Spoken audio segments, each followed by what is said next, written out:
Okay, good day, engineers. We have a problem here.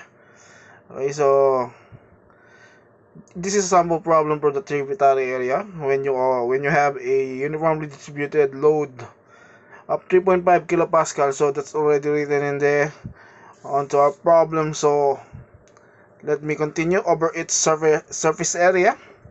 Determine the loads acting on all of the members of the floor system. So dapat isa-isahin muna natin So AB is gonna be the same as GH.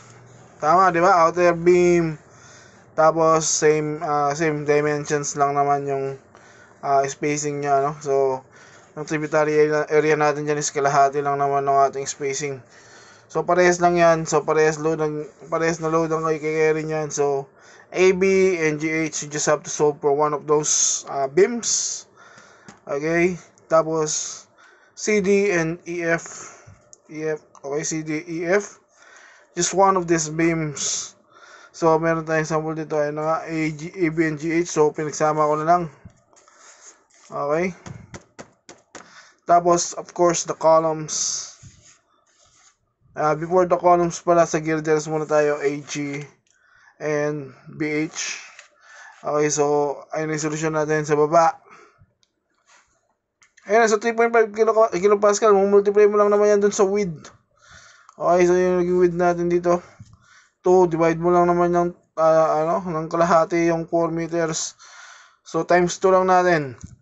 Napag-usapan na natin sa mga unang videos. So, shortcut lang natin. Ayan na, yung load natin, times 2, 3.5, 7 kN per meter squared. Okay, so, makukuha mo yung reaction. So, wala tayong lateral forces given sa problem. So, vertical load lang ang meron tayo. So, ito na yung magiging loading natin, 7 kN per meter. Pag napuntan siya dun sa ating beam. Okay, so, beam AB, yung una natin kinuha. So, parehas na yan, kasama ng GH sa AB. Okay, so, symmetrical lang naman yan. So, kukunin mo lang yung resultant. Resultant 7 kN per meter times 9 divided by 2. Okay, so, paghatiin mo lang. Dahil, yun lang din naman yung re-resist nila, no? So, 7 times 9 is gonna be 63. Okay, so 63 divided by 2 is 31.5. 31.5 upward. So, siyempre, opposite direction ng loading yung reaction natin. Okay, same na yan sa GH, AB sa GH. So, doon naman sa sa internal beams natin, CD, EF. Okay, so CD, EF. Ang pinagkaiba lang nila is yung tributary area natin is double. So, 2. Meron 2 dito sa upper part, meron din 2 sa lower part. So, kabilaan siya. Ito yung parang intermediate beam yan. Intermediate beam. Okay, so, parehas lang sila ni EF. Kasi nga, meron din naman to with 2 dito sa taas to, sa upper part. And then sa lower part, meron din. So, times 4. Instead of times 2, it's gonna be times 4. So, 3.5 times 4 is gonna be 14 kN per meter. Okay, Newton per meter. So, yun na for CD and EF na yan. So, summation of vertical forces lang din. Sabi ko nga, tapos, symmetrical. So, divide 2 lang yung resultant na 14 kN times 9. Okay, so it's gonna be 63. Okay, 63. And then, yan na, yung loadings natin. So, there's gonna be 63 kN here. Reaction, okay. EF.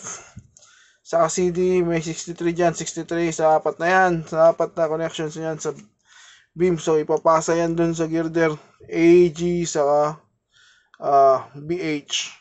Okay, ganun din naman tong AB saka GH. Ipapasa yung 31.5 doon sa AG and BH girder. Okay, so, eto.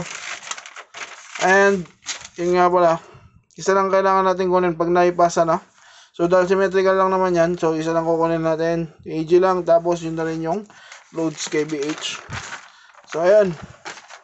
Katulad na sinabi ko kanina, diba, 31.5, dalawang 63 sa gitna. So, AG lang ginawa natin, 31.5. So, solve. Makakuha ka na reaction. Okay, so ganun pa rin naman yan. Pwede ka mag-moment. Or pwede ka na lang din. Pwede mo lang din pag-addin lahat to. Tapos divide mo ng 2, yun na yun, 94.5, 94.5. For girders, AG, and BH. Nakuha mo na yung load mo. So, ipapasa mo lang sa column. Yung column mo, dahil 4 yan, symmetrical naman lahat. Okay, so, isa na lang kinuha natin for all points on column. So, A, B, G, and H. Okay, so yung 94.5, baligtarin mo lang, magiging load yan dun sa column mo. Then, ayun lang. Parehas lang din siya dun sa magiging reaction sa lower part ng column. So, pag ipapasa mo yan sa footing is magiging downward direction lang yan. Yun ang gagamitin mo to design your footing. Okay? So, we're done there. Ang pinagkaiba lang, okay, meron lang dito.